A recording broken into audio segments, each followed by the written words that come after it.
ये है इंसानी तारीख की सबसे खतरनाक चीज। With such destructive power, it threatened the world. A deadly game of stealth. An undeniable strategic deterrent. Nuclear warheads that can wipe out countries.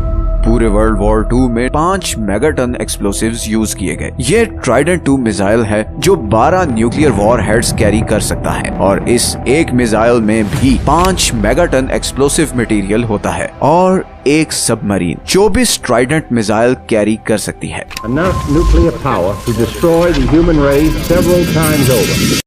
हमारे पूरे इतिहास में कोई हथियार इतना डेडली नहीं था जितनी ये सबमरीन्स हैं। लोगों को अंदाजा ही नहीं कि हम इंसानों ने क्या चीज बना दी है। Submarines are meant to be unseen, मतलब उनका पर्पस ही ये है कि कोई उन्हें डिटेक्ट ना कर सके, कोई उन्हें देख ना सके। सबमरीन्स के थ्रू आप अपने दुश्मन पर एक किस्म का साइकोलॉजिकल प्रेशर रखते हैं, क्योंकि ये किसी भी वक्त कहीं भी हो सकती है और किसी को पता भी नहीं चलता।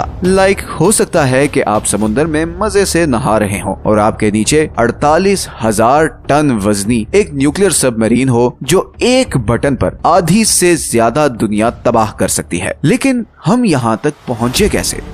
ये सबमरीन्स इन्वेंट कैसे हुई? एक सबमरीन 3 से 4 महीने समुद्र के इतना नीचे कैसे रह सकती है? और सबसे बढ़कर मैं ये क्यों कह रहा हूँ कि ये सबमरीन्स पूरी ह्यूमन हिस्ट्री में सबसे खतरनाक चीज हैं।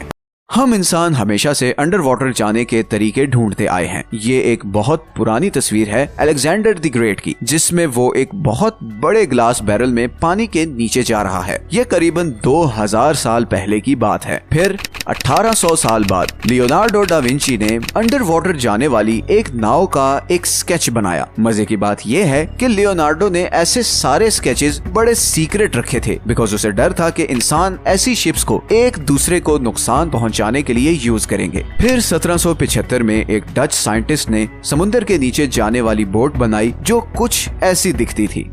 इसे टर्टल बोट कहा जाता था और ये ह्यूमन हिस्ट्री की सबसे पहली सबमरीन थी। डच ने इस बोट को ब्रिटिश के खिलाफ फ्रीडम वॉर में यूज करने की कोशिश की, मगर ये डूब गई और सारा एक्सपेरिमेंट फेल हो गया।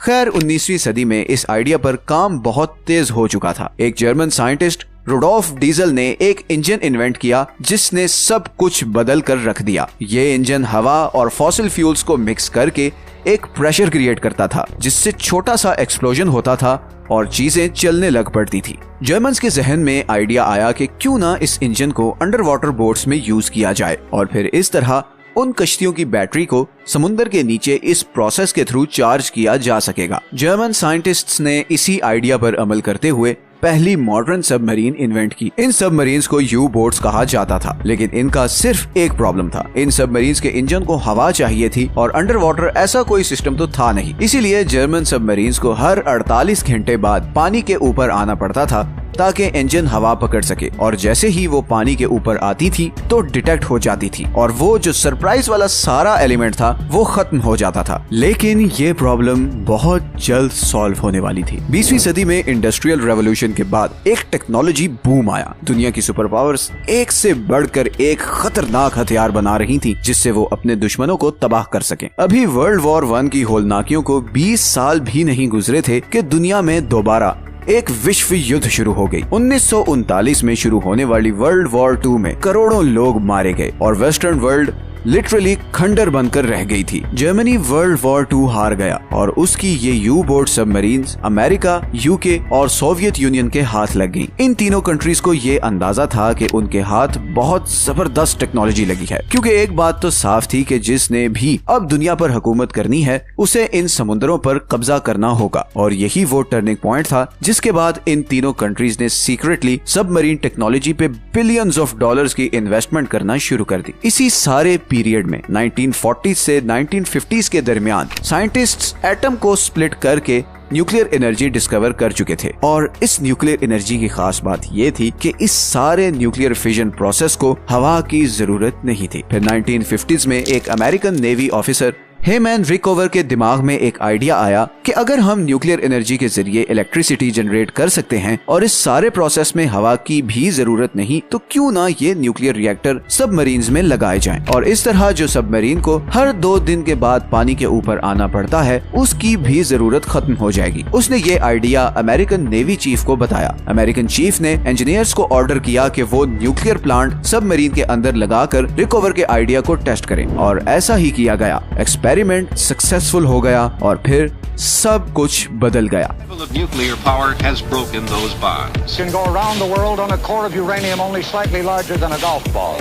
अब सबमरीन्स को हर कुछ टाइम बाद ऊपर हवा में आने की जरूरत नहीं थी। अब एक सबमरीन 20 साल तक अंडर वाटर रह सकती थी। लेकिन जाहिर है इन सबमरीन्स पर ट्रेंड फौजी होते हैं और उनके खाने पीने का भी बंदोबस्त करना पड़ता है। इसीलिए हर 3 महीने के बाद सबमरीन को ऊपर आना पड़ता है ताकि खाने की सप्लाईज को रीस्टॉक किया जा सके और नए फौजी सबमरीन्स पर आए। न्यूक्लियर रिएक्टर लगाने की वजह से अब सबमरीन्स बड़ी आसानी से महीनों तक समंदर की डेप्थ में रह सकती थी। लेकिन सिर्फ अंडर वाटर रहना काफी नहीं था। सोनार अभी भी सबमरीन्स डिटेक्ट कर सकता था। सोनार असल में एक ऐसी टेक्निक है जिसमें आप साउंड वेव्स के थ्रू पानी में चीजें डिटेक्ट कर सकते हैं और उस जमाने में सारे सुपर पावर कंट्रीज इतने एडवांस्ड हो चुके थे कि वो सोनार टेक्नोलॉजी यूज करें। इसी का तोड़ करने के लिए सबमरीन्स को रबर टाइल से कोट किया गया सो दैट सोनार के सिग्नल्स बाउंस ऑफ ना करें। ये इतने बड़े बड़े पंखों का साइलेंट मोड इंजन बनाया गया ताकि पानी में बिल्कुल भी शोर पैदा ना हो और सिर्फ बाहर ही नहीं बल्कि सबमरीन के अंदर भी खामोशी का बहुत ख्याल रखा जाता है।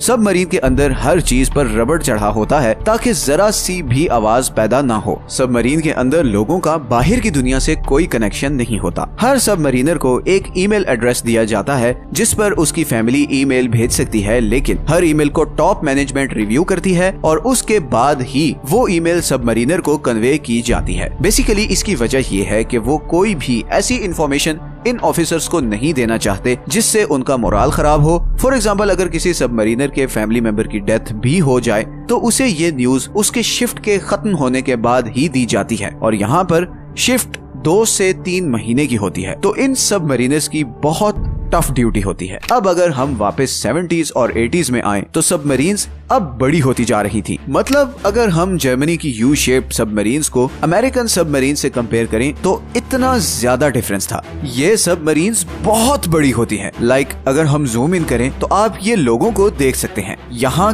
किचन होता है, ये न्यूक्लियर रिएक्टर है और ये वो एरिया है जहां सारा क्रू सोता है। और अगर आप ध्यान से देखें तो ये क्रू कुछ ट्यूब्स के साथ सो रहे हैं। इन ट्यूब्स में न्यूक्लियर मिसाइल्स हैं। इन्हीं ट्यूब्स के थ्रू ये मिसाइल्स लॉन्च होते हैं। सिर्फ एक अमेरिकन सबमरीन के अंदर इतने न्यूक्लियर मिसाइल्स होते हैं कि ये हमारे पूरे प्लेनेट को तबाह कर सकती है।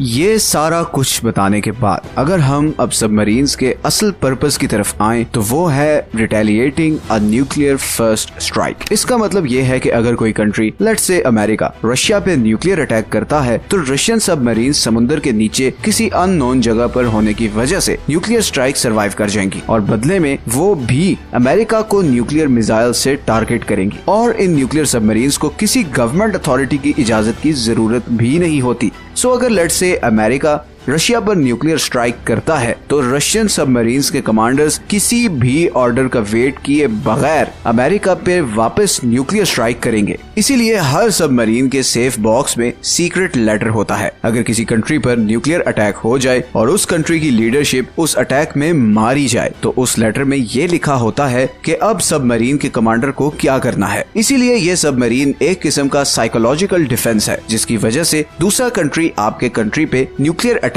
नहीं करता। और इसीलिए इतने सारे न्यूक्लियर बॉम्ब्स होने के बावजूद रशिया और अमेरिका एक दूसरे पर अटैक नहीं करते। ये सबमरीन्स ही न्यूक्लियर वॉर को रोके हुए हैं। इस वक्त दुनिया में 6 कंट्रीज के पास न्यूक्लियर सबमरीन्स हैं जिनमें America, UK, France, India, Russia और चाइना शामिल हैं। इसीलिए ये सारे कंट्रीज मिलिट्री जायंट्स हैं। जमीन पर न्यूक्लियर वेपन्स होना पावरफुल है, जेट्स में न्यूक्लियर वेपन्स होना भी काफी पावरफुल है। लेकिन इन दोनों ऑप्शंस में आप ये न्यूक्लियर वेपन्स देख सकते हो और इन्हें टारगेट भी कर सकते हो। मगर जब आपके पास न्यूक्लियर सबमरीन्स हो जो खामोशी से समुद्र में घूम सकती हैं, तो आपको अपने दुश्मन पर एक जबरदस्त सरप्राइज एडवांटेज मिल जाता है। सबमरीन्स का एक और बहुत बड़ा फायदा ये है कि ये जासूसी के लिए भी बहुत जबरदस्त हैं। आई एम श्योर आप सब लोग ये बात तो जानते हैं कि इस वक्त दुनिया में सारी communication in under water cables की वजह से होती है। सिर्फ इंटरनेट ही नहीं, मिलिट्री कम्युनिकेशन के लिए भी ये अंडर वाटर केबल्स यूज की जाती हैं और ये समुद्र के इतना नीचे होती हैं कि कोई वहां जाने का सोच भी नहीं सकता सिवाय सबमरीन्स के। 1970s में अमेरिकन इंटेलिजेंस एजेंसीज ने नेवी के साथ मिलकर प्लान किया कि वो रशियन कम्युनिकेशन केबल्स को पैसिफिक ओशन के नीचे ढूंढकर टेप करेंगे। सबमरीनर्स की एक टीम इस एरिया में भेजी गई और उन्हें समुद्र से 120 मीटर नीचे इस एरिया में एक केबल मिली जो सोवियत नेवल बेस से कनेक्टेड थी। अमेरिकन ने उस केबल पर टेप रिकॉर्डर लगा दिया और अब वो सोवियट्स की सारी बातें सुन सकते थे। रशियन सोच भी नहीं सकते थे कि कोई ऐसा कर सकता है। अमेरिकन ने बहुत स्मार्टली ये सब एग्जीक्यूट किया था, लेकिन बस एक छोटा सा मसला ये था कि ये टेप्स बहुत जल्दी फुल हो जाती थी और फिर हर महीने डाइवर्स को जाकर पुरानी टेप्स निकालकर नई टेप्स डालनी पड़ती थी। ये सिलसिला करीबन 8 से 9 साल चलता रहा और सोवियत यूनियन की सारी नेवल स्ट्रेटेजी अमेरिकन के पास पहुंचती रही। फिर फाइनली अमेरिकन इंटेलिजेंस एजेंसी के एक एजेंट ने ये सारी इंफॉर्मेशन $35,000 में रशियंस को बता दी और रशियंस ने ये रिकॉर्डर पकड़ लिया। आज भी कंट्रीज समुद्र में फाइबर ऑप्टिक केबल्स को टेप करते हैं। अगर आप x CIA contractor Edward Snowden की रिपोर्ट पढ़ें तो उसमें ऐसी बहुत सी चीजें मिलेंगी। खैर, अगर हम वापस इस क्वेश्चन पर आएं कि सबमरीन की डिस्ट्रक्टिव पावर कितनी है, तो मैं आपको एक डेमोन्स्ट्रेशन से समझाता हूँ। ये ओहायो क्लास सबमरीन है जिसमें न्यूक्लियर मिसाइल्स होते हैं। हर एक मिसाइल के आगे ऐसे कोन शेप्ड वॉर हेड्स होते हैं। जब भी सबमरीन से मिसाइल लॉन्च होता है तो वो ऐसे फुल स्पीड से हमारी अर्थ की एटमॉस्फेयर से बाहर निकल जाता है और वहां पहुंचते ही मिसाइल का इंजन ऑफ हो जाता है और फिर ये कोन शेप्ड वॉरहेड्स मिसाइल से निकलकर जमीन पर अपने टारगेट पर आकर फटते हैं। सबमरीन से निकले इस एक मिसाइल की पावर जापान में गिरने वाले एटम बॉम्ब से 12 टाइम्स ज्यादा है और हर सबमरीन ऐसे 24 मिसाइल्स कैरी कर सकती है। ये सबमरीन्स एक एग्जाम्पल है कि हम इंसानों ने एक दूसरे को तबाह करने के लिए कैसी कैसी चीजें इन्वेंट कर ली हैं और ये भी कि हम इंसान अगर चाहें तो हर काम कर सकते हैं। आप जरा थोड़ी देर के लिए सोचें कि पानी के नीचे 3 से 4 महीने बगैर किसी हवा के एक मशीन को चलाना एक इम्पॉसिबल काम है, मगर हम इंसानों ने ये करके दिखाया। क्यों? सिर्फ इसलिए कि हम इंसानों का सारा फोकस पावर, कंट्रोल और पैसे पर है। इमेजिन करें कि जिस वक्त ये फोकस पीस होगा, गरीबी का खात्मा होगा और बीमारियों का क्योर होगा, तो फिर हम इंसान क्या कुछ अचीव करेंगे।